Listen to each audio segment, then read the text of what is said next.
Hey everyone, Namaste and welcome to today's conversation with Ruchita Parat on value based education with the Chinmaya model. Now, for those of you who are here and listening in, please say hi in the comment section and please enter your comments as well so that we can make it as interactive as possible. Now, if you don't know me, my name is Shailaja Menon and I have been a yoga practitioner and teacher for over 22 years now. I began my journey in Coimbatore, India with integral yoga, and then in Malaysia, I continued with my teacher, Manoj Kaimal. I started my own yoga studio, Mat and Beyond Yoga Studio. And in 2018, a book was published as well called Yoga Shakti. And right now, I also host a TV show in the UK with a channel called Anand TV, which is also called Yoga Shakti. Right, so you can see yoga has shaped my life, and these podcasts actually started during the pandemic to try and spread some positivity and share the huge wellspring of knowledge that our Indian philosophy and Indian scriptures contain, and especially leading with yoga, being a yoga practitioner myself.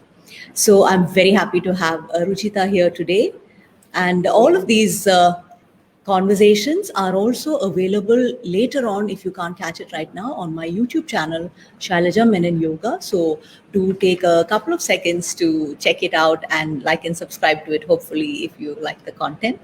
So I'm just going to introduce Ruchita here. So Ruchita Parat, Masters in Computer Science, graduate of IIT Kanpur, has had an insightful life.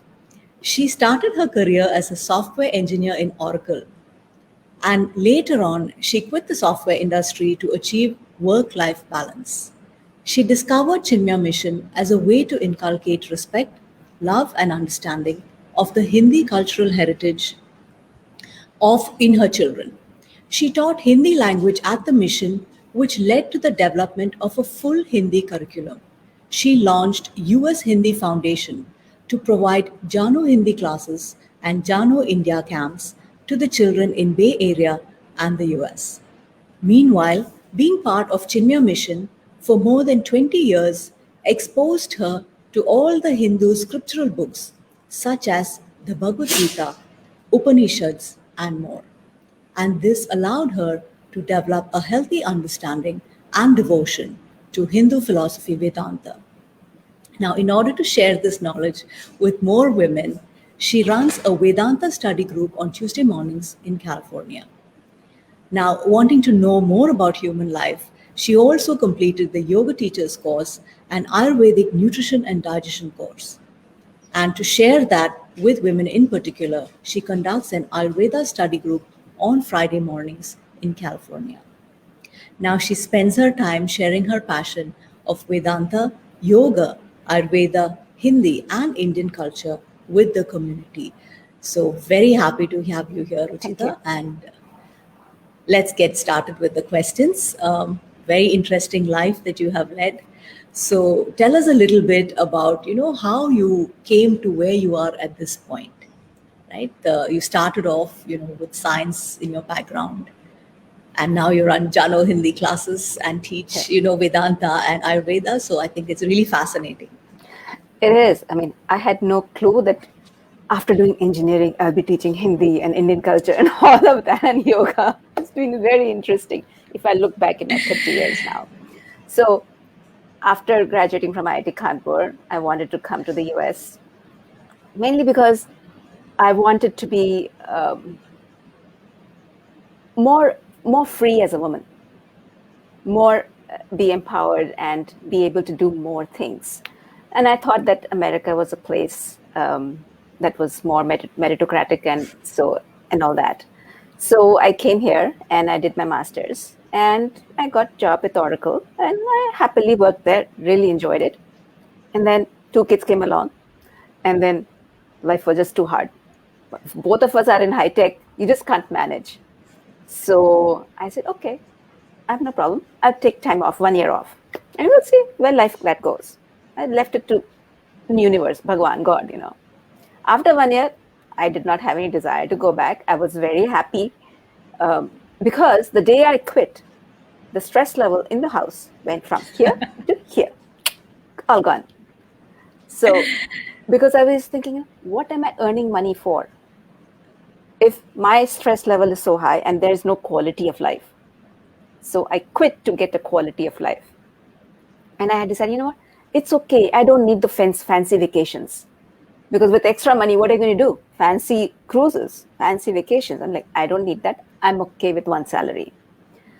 Okay. So then my children started growing up. And then I discovered Chinmaya Mission when my son was 5.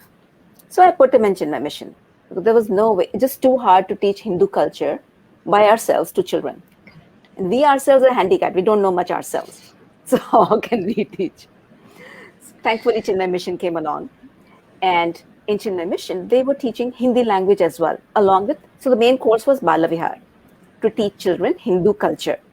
That was awesome, because as they were learning, there were classes for us adults as well. Because I did not grow up with much Hindu culture, right? We imbibe Hindu culture by osmosis, not by texts or anything in India, right? So you know only whatever you hear, not really full formal knowledge. So here there were classes for adults as well. So I would attend that. And then in the Hindi class, my child was being taught Hindi by a volunteer teacher, awesome teacher, but in the old-fashioned Indian way. Now, these are American kids in California. They're not Indian kids. They're going to American schools, so they know how they're being taught in America. So that's the only style they know. And you can't teach these American kids with books that are written for India, right? So my son would not even open that book. I'm like, okay, this is not going to work. So very soon, so then I found a Hindi font. I got the Hindi font and I started writing Hindi material to teach them Hindi in the American way. That was the key. So once I did that, they were very happy to learn, because the Indian way suits the Indian environment. That's how I grew up, and I would be okay with those books. But I would not be okay with those books if I was growing up in America. True. Right? So I continued. So I started volunteering in Chinmaya Mission, and I had fun teaching Hindi to my kids and other kids. There was no way I was going to teach kids at my own home, because then I would not have the community around. And my kids would say, why am I learning? In Chinmaya Mission, there were 10 other kids that they were learning with, and they're okay learning a Hindi language with other friends. So I continued teaching for 9 years, and I actually developed a whole curriculum. It's like Amazing. teacher stuff, student stuff, and everybody's very happy. And I'm like, okay, this is a full curriculum, great. And then the idea came that, okay, not everybody comes to Chinmaya Mission.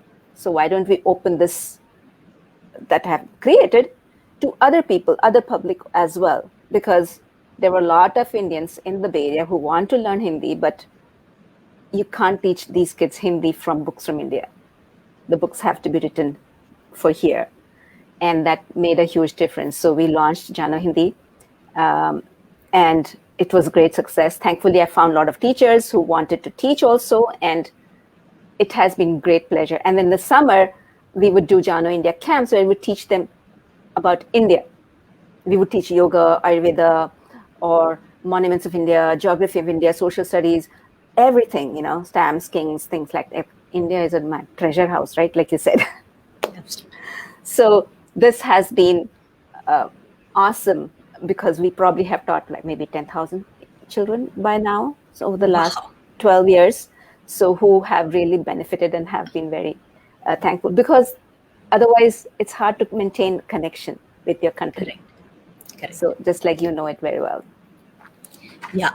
So Really wonderful hearing about this journey. Incredible, like how it just organically grew from, you wanting to teach your children, and then how it just opened the floodgates for so many other children to have access in a very user-friendly manner to, Hindi. So I just want to say hi to everybody who's come here. There's my brother-in-law, Manoj, who is the person responsible for this conversation here. So hi, Manoj. And there's also a lot of my students here and cousins and family. So hello to all of you. There's Tanuja, there's my cousin Meera. So wonderful to see all of you here. Viji, there's my aunt Indira. So thank you so much for joining us. I know it's really different time zones for everybody, and especially in India, it's kind of early.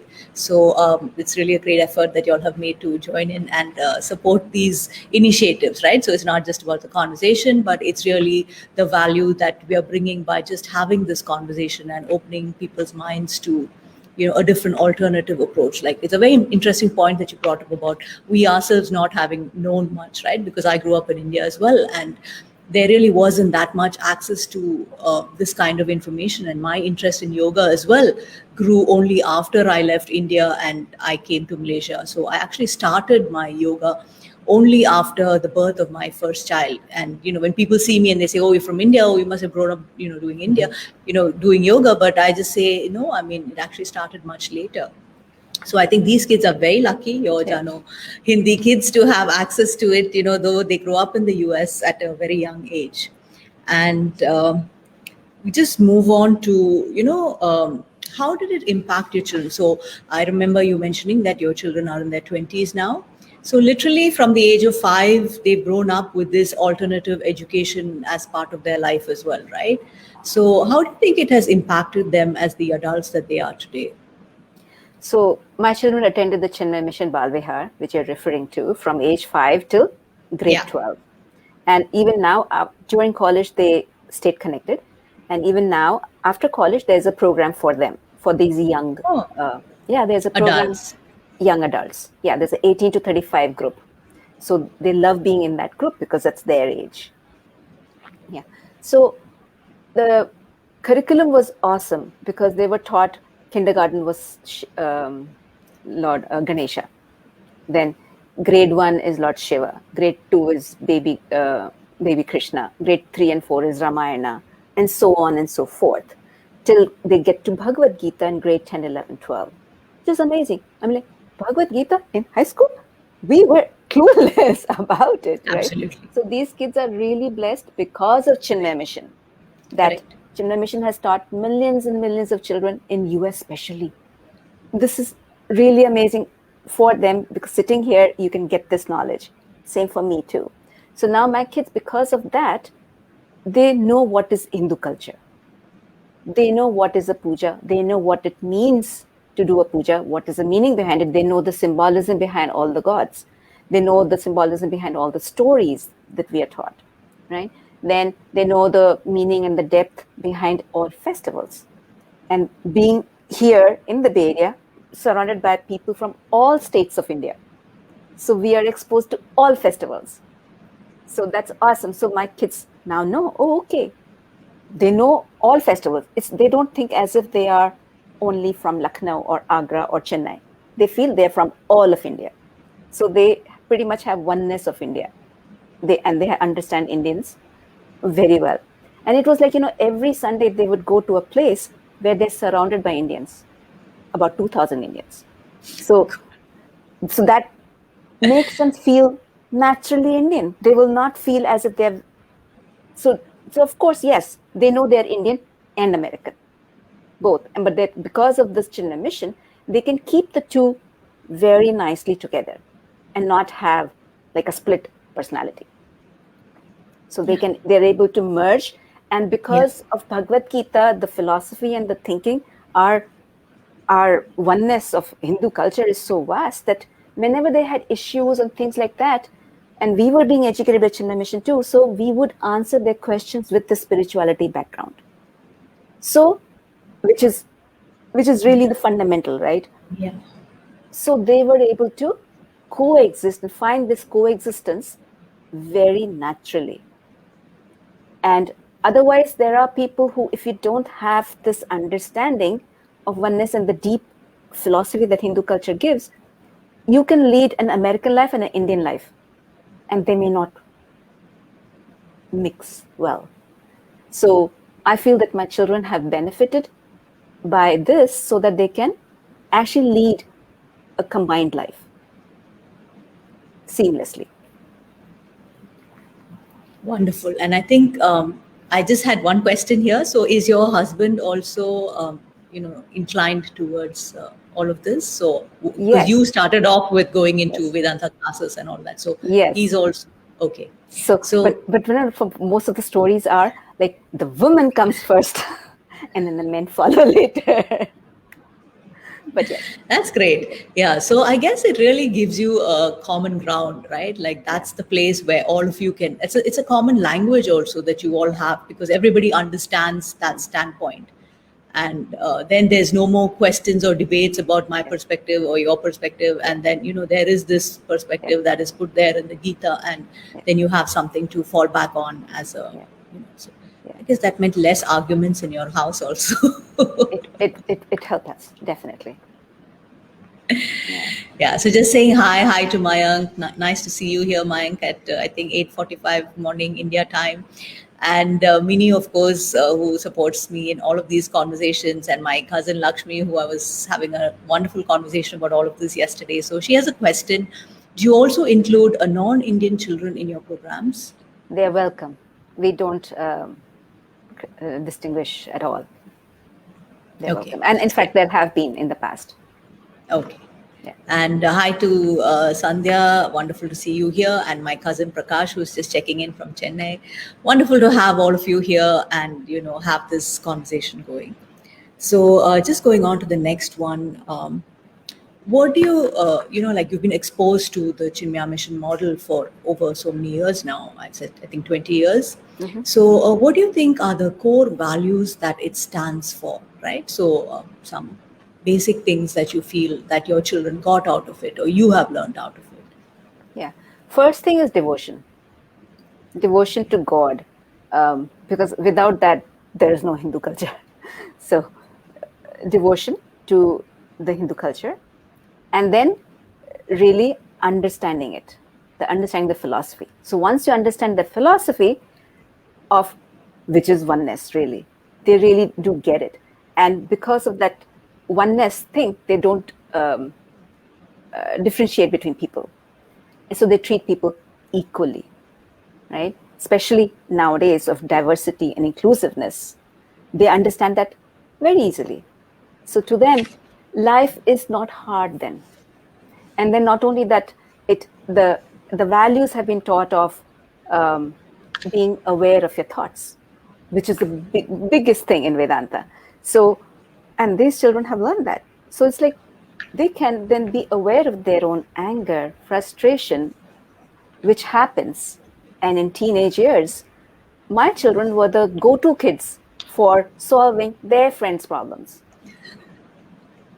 because of this background. So they were Yeah. grounded in this, so they had a good understanding of human life, human nature, human character, and themselves, so they could parse it and solve the same problems that others were having, just like we did in our own home. So it gave them a lot of confidence in when they stepped into life by themselves. So it makes Yeah. them very good, yeah, that way. And I think what are the core values of Chinmaya model per se? Right? So if you go to a Chinmaya Yes, school, right? What do the kids come out with? Like, is there like a motto that they have, or what is it that they really try to inculcate in the kids? yeah. So the motto Just of talking about our, the education yes, system. yeah. Yeah. I'll come to the education system, but motto of the main Chinmaya Mission ashram is to give maximum happiness to maximum people for maximum amount of time. Okay. So that is the motto. Now for students, the motto is actually to have them be holistic, because otherwise, see, all education typically is instruction, not education. Instruction just means it gets you get ready to earn money, right? But a Right. true education is one where there's culture plus knowledge. So that is what Chinmay Mission value-based education means. So they would learn all the values of like purity, spirituality, discipline, honesty, and like controlling their thoughts, being aware of thoughts, devotion, faith. What is strength? What does it mean to be yourself. What does it mean to have, why did Rama did this? I mean, all of those things, so they would know how to answer them. That's a very typical question, like a non-white would ask a Hindu, oh, you have 33 crore gods. Isn't that, I mean, that's weird. That's a stupid religion. So our kids would know how to answer that. Oh, your God has an elephant head. Wow. They make fun of you, right? You have to be strong enough to answer those things, because these things happen. Oh, India, land of what? Cobras and snakes and tigers. That's what, when I came here 30 years ago, that's what most white people knew of India. The knowledge was zero. So I would go to their elementary school and middle school and high school, and on their birthdays and other occasions, I would take opportunity to teach them about India. And the teachers are very welcome of that. So that, and the Indian language. So because of that, my children were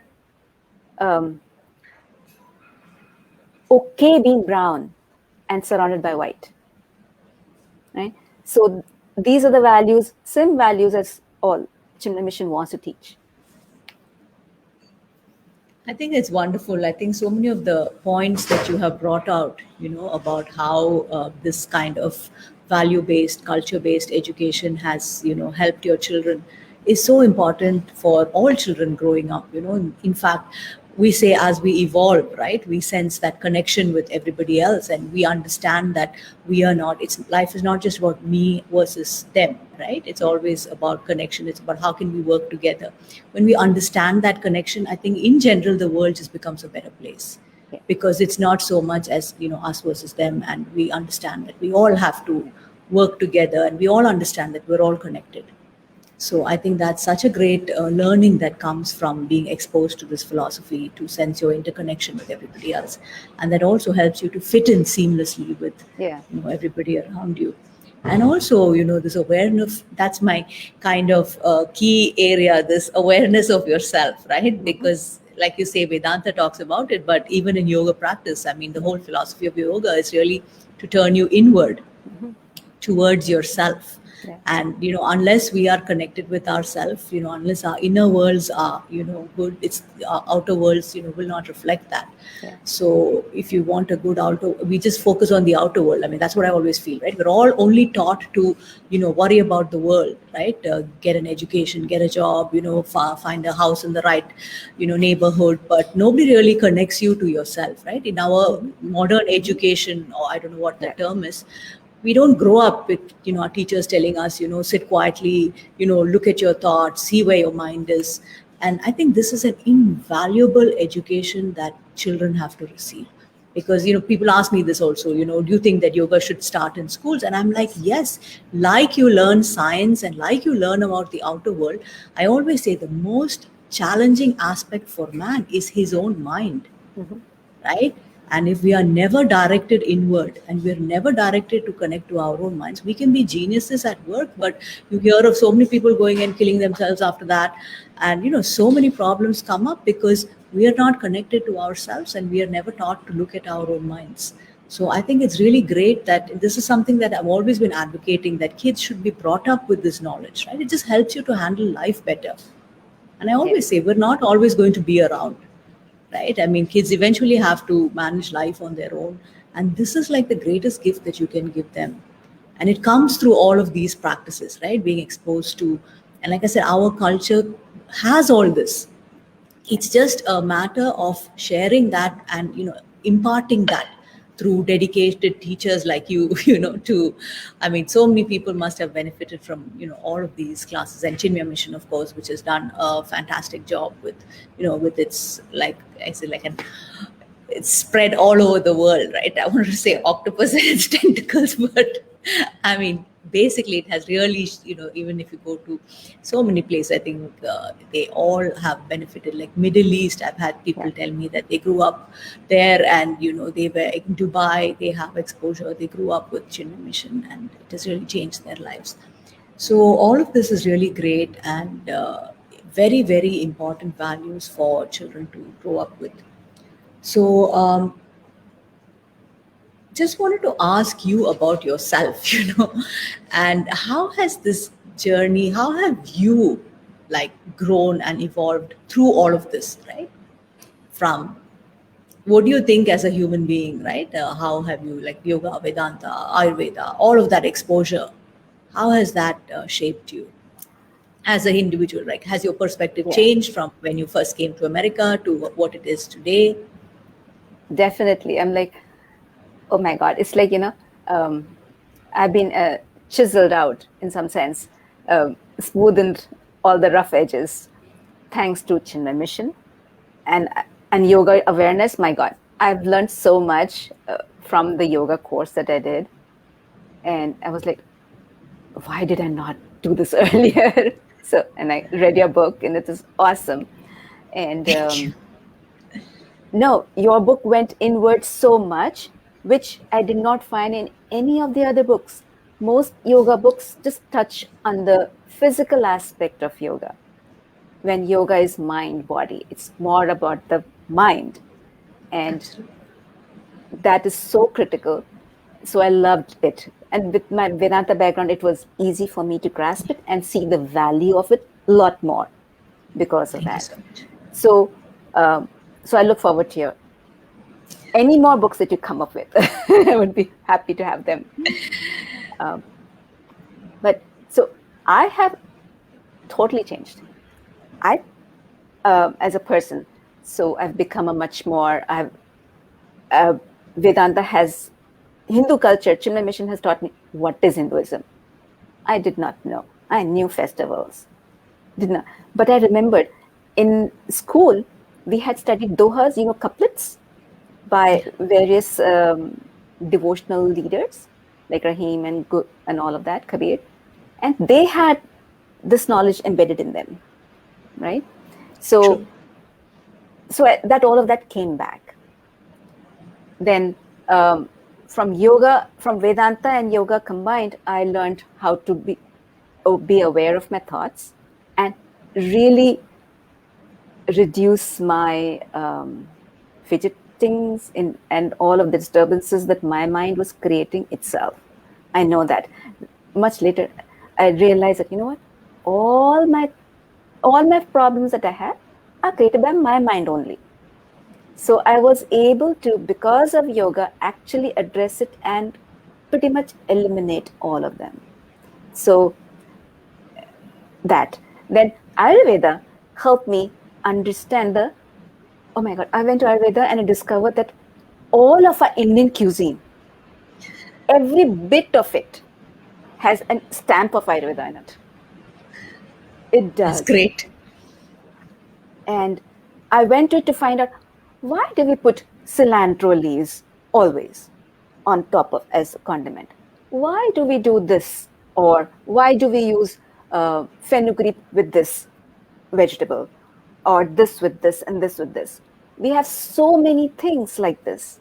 And Ayurveda explains it all. So with this, I have a way more healthy respect and understanding of Indian cuisine. Because Indian cuisine itself is a whole new full treasure. And I can appreciate and understand Gujarati food, Bengali food, South Indian food, North Indian food, Kashmiri food, everything. And I can see that they're all Ayurvedic. They all have Ayurveda blood in them.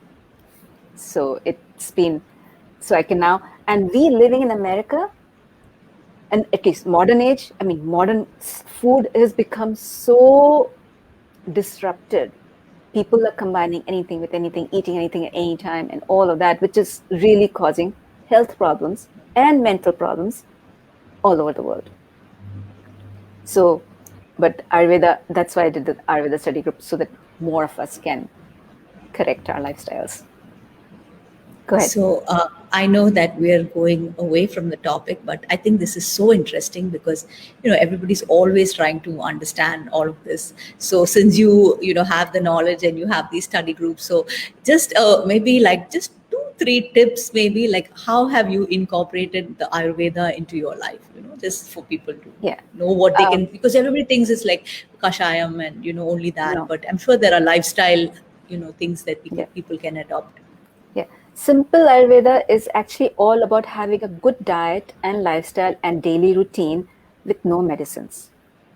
So one simple thing, of course, I did was have my dinner by 6 o'clock. Because you want to have 3 hours gap, 3 to 4 hour gap before you go to sleep. And anyway, you don't want to be eating after sunset.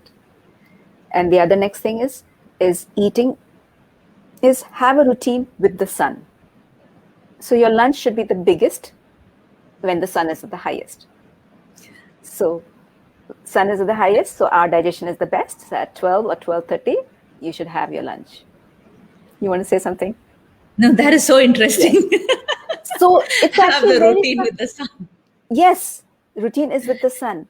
And actually, in one of the Ayurveda textbooks, it says that if you want good health, if you just did morning walk when the sun was rising, you will have good health.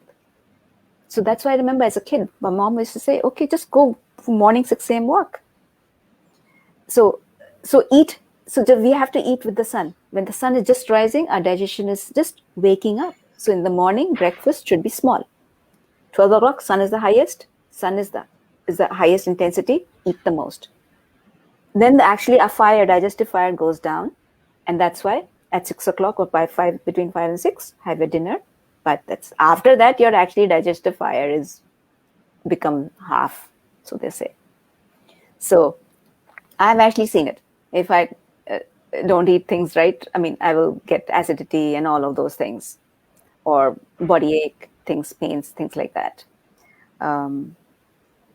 There's a lot of things, but this is one basic thing that we can incorporate. Yeah, it's so interesting because it's actually simple lifestyle changes, right? As in, eat your dinner early and all of that. So, I mean, that's great. Thank you for sharing. I'm sure my listeners will appreciate the Ayurvedic tips that they got from this conversation as well. And, life is always learning. So, just going back, to Chinmaya Mission, what is your extent of involvement like today? How does your life, you have the Jano Hindu classes, are they Hindi classes, sorry, are they associated with the Chinmaya Mission or is it separate? Or what is your No, extent? it is separate because Chinmaya Mission does its own voluntary classes. So Chinmaya Mission is pure voluntary. So I opened this Jano Hindi, which is also a non-profit. So it's separate entity. Okay. And next question, what was? With Chinmaya Mission, what is your association Yeah. now? Like, because we're... Yeah. So I sometimes teach in the Chinmaya Mission also, the Bal Vihar classes. Okay. And and Chinmaya Mission in the Bay Area. Bay Area is very big. So we have like 5 sites where Chinmaya Mission classes are held. So one site, San Jose, Fremont, San Ramon, all of that. So one site is a site called San Mateo, and I sort of manage that. Okay. So there are about 250 students there and like 15 teachers. So I'm the manager for that site and teachers. Massive. And make sure of that and help them. How many teachers did you say? Sorry? So about 15, 16 teachers. Okay. And 50, really big centers. Huh? So yeah, I guess the main center has 1,000 students, but total we have about 2,000 students. Yeah. Just in the Bay Area. Just in the Bay Area. Yeah. Very interesting. So I do all that. Then I attend classes, Chinmaya Mission classes for adults that are all in English. So they've always been wonderful. We attend pujas that are at the mission. So all pujas are conducted at the mission. We have a little temple there. And it's awesome. I mean, and people, potluck dinners and all that. So at the puja, and the pujas is all, I mean, this is where I actually saw a real puja. I mean, I grew up in North India, and North Indian style pujas are not as elaborate as South Indian style pujas, where we have maintained the culture. So it's been awesome for me to be exposed to that and develop more devotion. And like now Navratri is coming. So today I went with my husband. We set up the Golu steps, the 9 Golu steps. So I also help because we have a new building. We have 20,000 square feet building in San Jose, California. And remember, Chinmaya Mission is 100% volunteer. So now to maintain that building, we have a whole army of people, right? But But we don't do the work ourselves. We cannot the cleaning, right? 20,000 square feet, or do the gardens, maintain the gardens. So we outsource it out, but I manage the cleaning people. So make sure that the ashram is clean and all of that. In fact, we got the whole ashram cleaned inside out, like windows clean, everything. So it's seva that somebody has to do. It's fun doing it. I have no problem. I mean, I like keeping things clean and organized also. So I guess that came to me.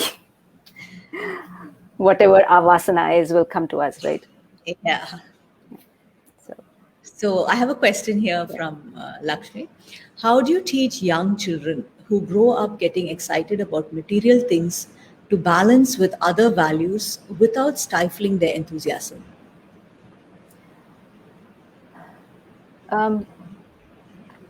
We are not going to say, okay, don't enjoy material things. We will then develop the healthy attitude of gratitude, of being thankful for what they have, and then learning how to share it.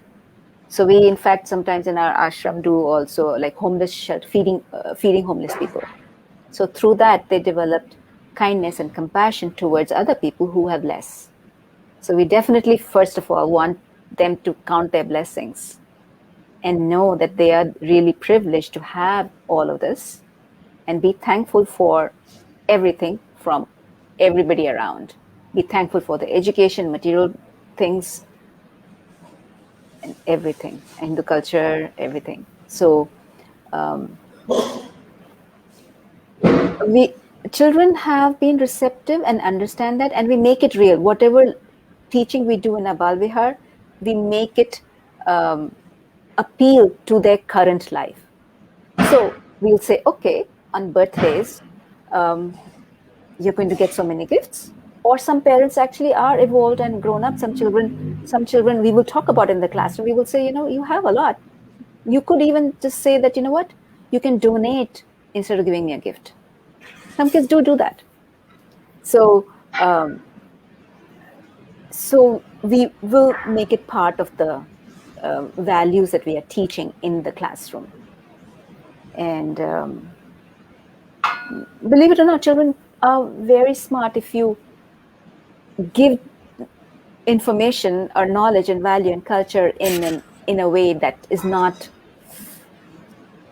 just forced, but gently and through stories. So because in Bal Vihar we have stories as well, we have chanting as well, we have a little bit of yoga as well, and the symbolism behind, and some art and craft.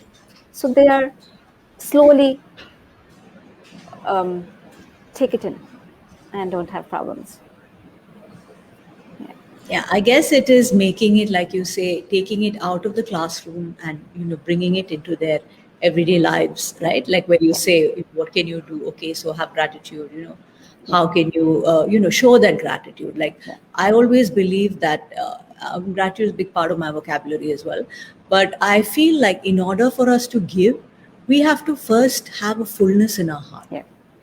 And then gratitude is not something that we actually force, that it is a natural overflow of that fullness of our heart. Yeah. But in order to experience that fullness of heart, we have to have that awareness of what we are given first. Yeah. Right? Like even being able to have, so many times when you get hurt and you can't walk, you realize that walking is such a gift, the capacity to just walk, and so many things like that. Every single functioning of our body is a gift. All of it can go away in a second. So that appreciation and that awareness of what we have first is so necessary for us to be able to give. Because as long as we feel we live in that scarcity mode, right, where we think we never have enough, then we're always trying to grab. Yeah, and then this again ties to, like, they have this yama called, aparigraha and all of that, which is non-grabbing, but we grab because we believe we don't have enough and we need to, get somebody else's. So that awareness of what we have, I feel, is such an important thing to develop in children. Because when they are aware of all the gifts that they have, then they don't live in that scarcity. They have a sense of abundance, and from that sense of abundance only you can give naturally. Otherwise you always have like a pain in your heart.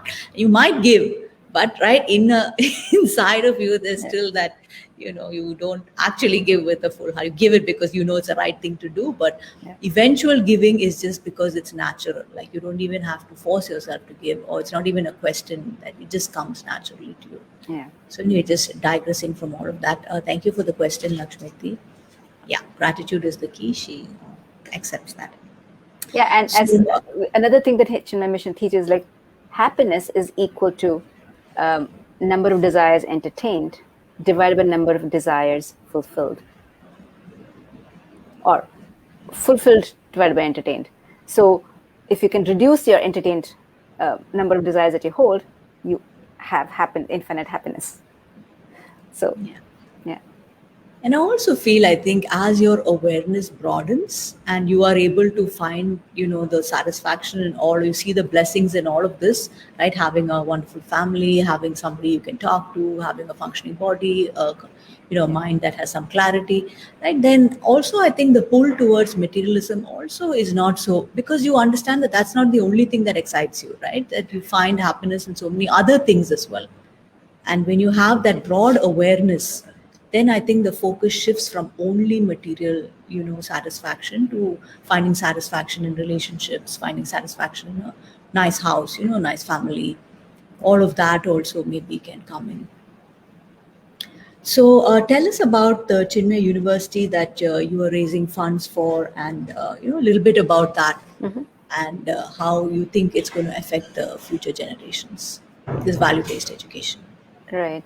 So first of all, I think we all are products of Indian education. Myself, yourself, we all grew up in India, and it was very good education, right?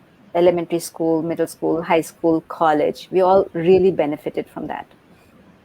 So going along the same lines, Chinmaya Vidyalayas that are there in India, there are about 100 Chinmaya Vidyalayas that Chinmaya Mission runs. And it was for the same reason, to provide a holistic education with the values. And all of them that are all over India are actually very considered one of the best schools in those cities. So Chinmaya Mission has a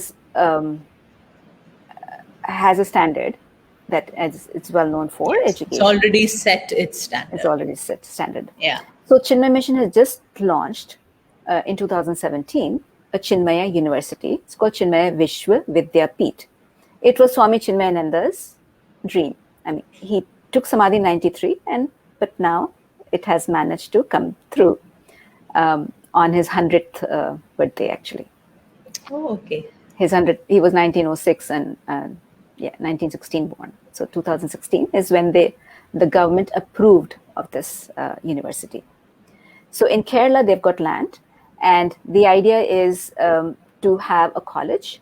And in this college, they already have graduated students now, students who've finished 4 years. So we have a BA, BSc, BCom, LLB, MBA, then Vedanta. They even have music in tabla, classical music and classical tabla music instruments, then dance. So they have a bachelor's and master's and PhD in a lot of these fields. So again, the same value system of holistic education, so that these children, they're not children, they'll be adults, they'll become leaders in their companies. So when they are leading, they will have this Hindu culture in their belt, along with which they can make decisions and lead the company. In fact, as you know, the latest thing, the thing that is happening in the Western world, I'm sure it's happening everywhere worldwide, is diversity, inclusiveness, equality is happening. Not only that, there's this mindfulness mantra. This oneness mantra has also come within the companies, to treat everyone equally, and be kind, and treat your customers well, treat the employees well. These are values that came to us naturally. Somehow I feel that, True. right? Because of Yeah. our culture. But here it has to be taught.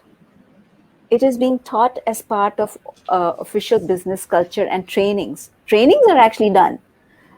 Like Bhagavad Gita is being used as a management principle. You might know that. So in No, I wasn't aware.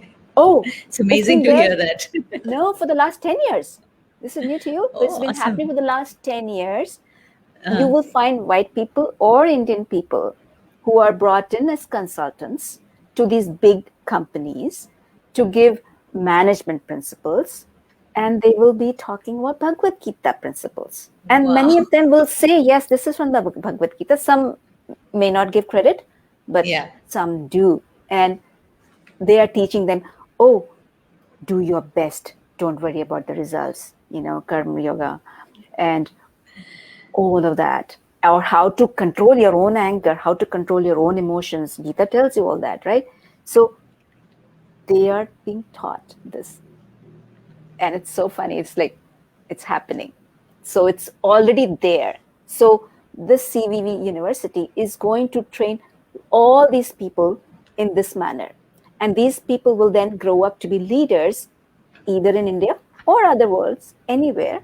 And would it be great for them to treat their customers, employees, business practices, everything with this attitude of the whole world being one, not just the earth and people and everybody else, right? The other thing that this university will do is hopefully in a few years, let's say, it can be as established as an IIT or an IIM.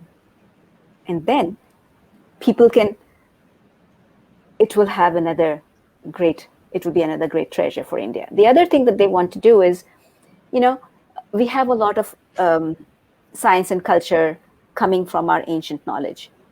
So they can do research along those lines and bridge the gap to the Western world. The Western world wants to benefit from it, wants to know about it, and maybe CVV can be a voice for the Indian knowledge for the Western world. Because right now there is not one big entity that they can look up to for this kind of knowledge. Yeah, I think it's great. Yeah, so that's why there's fundraising going on, because to build a university, it's a lot of money. And this money will go towards either building the infrastructure, or you can even support the students for their fellowship and things like that. So, okay. So, thank you so much for sharing. I truly believe also that this is really the need of the hour because, like I said, I grew up in India as well, but I really at many points I have felt the lacking of my awareness of all of this growing up. And I always used to think, wouldn't it have been so nice if I had, grown up with, all of this? But, I accept it as everything comes to you in your own time. But it's great that, there are, wonderful, huge organizations like the Chinmaya, which are taking the initiative to set up these universities so that children have access to this knowledge, whether they use it or not, at least they are aware and they are exposed. And just another thing I want to, make about, this talk that you gave about the Hindu culture being about oneness and diversity. And I always say, if you look at our mantras and all of that, it always talks about like lokha samasta sukhino bhavantu. It's never about okay, let me do well, or let just my family do well, or just let just people who follow my religion do well, right? It's always so encompassing and so inclusive in its thought. So I think that is such a great thing. It's definitely, if there are kids who grow up with this and have that kind of attitude, I mean, like you say, they go everywhere in the world, Indians are everywhere in the world. So it would be definitely such a great thing. So it's a wonderful initiative taken by Chinmaya University. And I guess Vasudeva, Kutumbakam, all of these are great concepts, that are there in our culture. And, it would be wonderful to take out and share with the world. Like you say, it's already being done. So that's fantastic. A university and kids getting out of that university will surely carry these values. So I have Neeru here from, I think Neeru lives in Canada. And she says, we're starting Chinmaya Mission classes tomorrow for the kids here in Edmonton. And what a coincidence. Yeah, that's nice to hear. Yeah, that's great, Neeru. And thank you for sharing that. I mean, it's wonderful to know that. So there's Manoj who says, thank you for sharing the background of the university. So that's great as well. I guess we really don't know what's going on. We all live in our little words and, through these conversations that we have a little bit more exposure to all of that. So how can people contribute to this? Is there any website or anything like that? Yes. So they have got a non-profit just to allow so that the fundraising will happen easily, and it's called Chinmaya Education Foundation (CEF).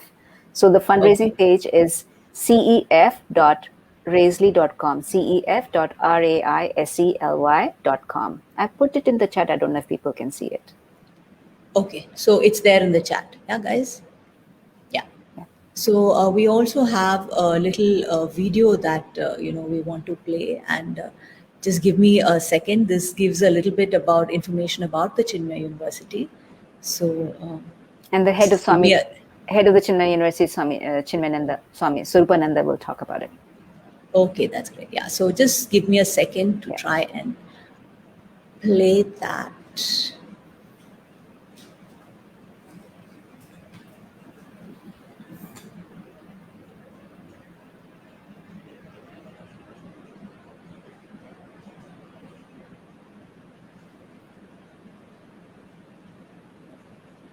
Imagine a world from a new perspective, a world without barriers between people, one where we see unity in diversity, one where we can positively disrupt the norm. To change the world, holistic and innovative education is essential. That is what we find at Chinmaya University. We unlock India's vast treasures of wisdom through Sanskrit. By combining Indian knowledge traditions and modern cutting edge education, remarkable transformations are created in how you think, sparking innovations and discoveries. Our amazing culture and Indian knowledge traditions empowers us with tools to face any challenges life brings our way. Our vision is rooted in deep love for all beings. It's about being self-inclusive and serving all spontaneously and untiringly. This is our measure of success. We aim to make our graduates true role models. Their leadership will create a more harmonious, equal, and united world. All of us are needed to make a positive impact on the world. Every single one of us. Now you decide how you want to be a part of it.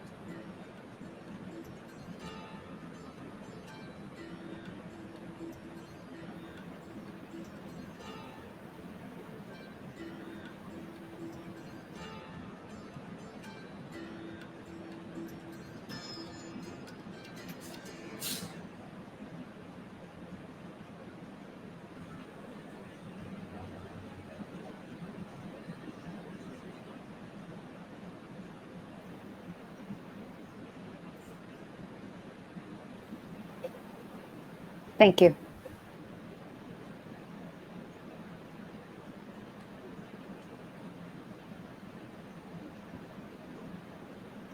Okay, so I think that video was really very, very self-explanatory, and I think Manoj has also put down the link for the sharing. So yeah, I think we're set there. So it's really been wonderful talking to you, Ruchita, and I look forward to hearing about your journey and all of this with Chinmaya Mission and also with Jano Hindi. I love the name. I must tell you that. It's so great to hear about the work that you're doing and how it's impacting, like you say, thousands of children, growing up children with, our knowledge, especially so far away from home, and giving them a sense of rooting in the Indian culture, and, which allows them to be citizens of the world, knowing their place in it. So I No, think it's fantastic. thank you. I have enjoyed this opportunity to share all our Indian cultural knowledge with children. It's a great blessing to have. Yeah. So And Dr. thank you. Ananda, who's a So, regular guest here, he says that blessings for this seva. Dr. Ananda is one of the regular contributors or speakers or guests rather on this podcast. So, yeah, he's here and he says working with children is the best thing we can do as a human being. Yeah, I guess it really molds the future generations. So yeah. that is great. And I have to thank you for this opportunity to share about Chinmaya Mission and all the work I have been doing. It's awesome for this opportunity, and I love your work that you're doing. And I really think I actually want to teach children yoga too. So once I get there, I will let you know. I think it's fantastic. I mean, I think all of us are just, making small contributions in our own way, and in the process, fulfilling our own, inner swadharma, and making the world a better place. So, Yeah. thank you all. Thank you, all of you, for having been here and having supported this conversation. And hopefully, you have some takeaways, about how it can influence. We're all mothers, and we all have kids, and we're all raising kids. So, I think. Thank you so much for being here and supporting this conversation. And Ruchita, thank you so much. Thank you. Wonderful having this conversation with you. Bye. Thank you.